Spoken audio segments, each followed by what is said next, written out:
Welcome to Board Game Archaeologists, where we play time-worn games from the past. I'm Hunter. I'm Rob. And today, we're looking at Smess. Smess, the Ninny's Chess, from Parker Brothers 1970.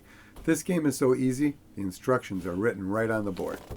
The objective of the game is to take your opponent's brain, similarly to chess, using the three pieces at your disposal, the ninnies, the numbskulls, and the brain.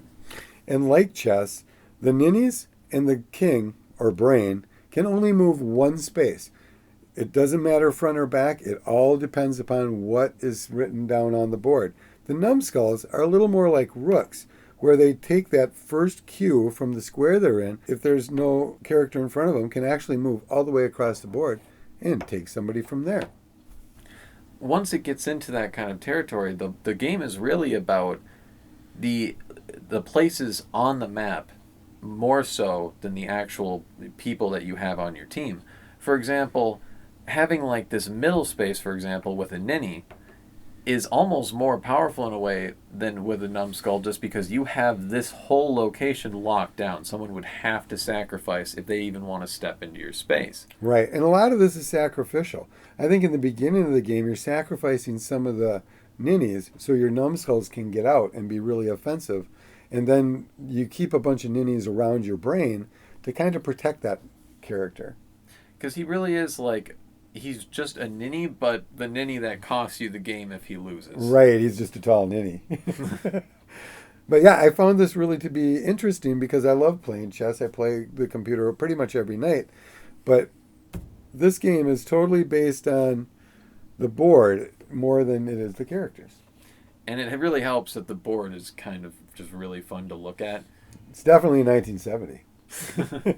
The color scheme is just, it's consistent at least. So what'd you like about the game?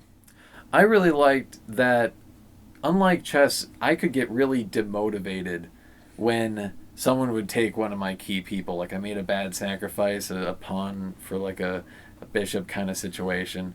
And in this, it really matters less about whether you have a lot of numbskulls, because if you know how to use ninnies, you feel like you have a little more of a fighting chance. Right. Once you start learning the board, then I think you've got an advantage for sure.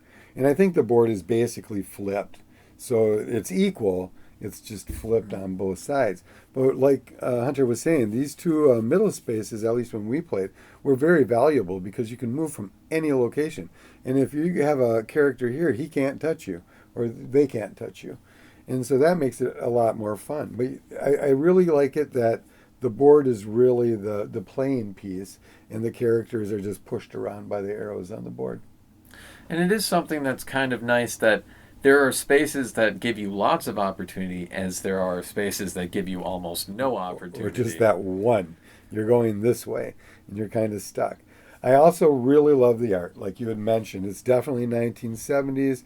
The art's fantastic. The little characters are fantastic. And this is a game that my brother had, and we played it as younger people. And I don't remember playing it very well.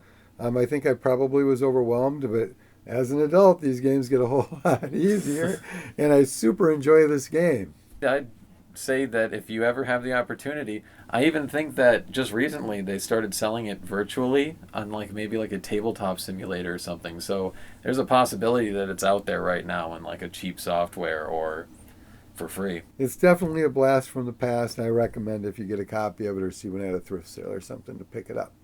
But thanks for watching. Yeah, and if you want to know more about us, you can check us out on toyarchaeology.com. You can also find us on Facebook on a group or a page. And don't forget to subscribe to us on YouTube. We'll see you next time.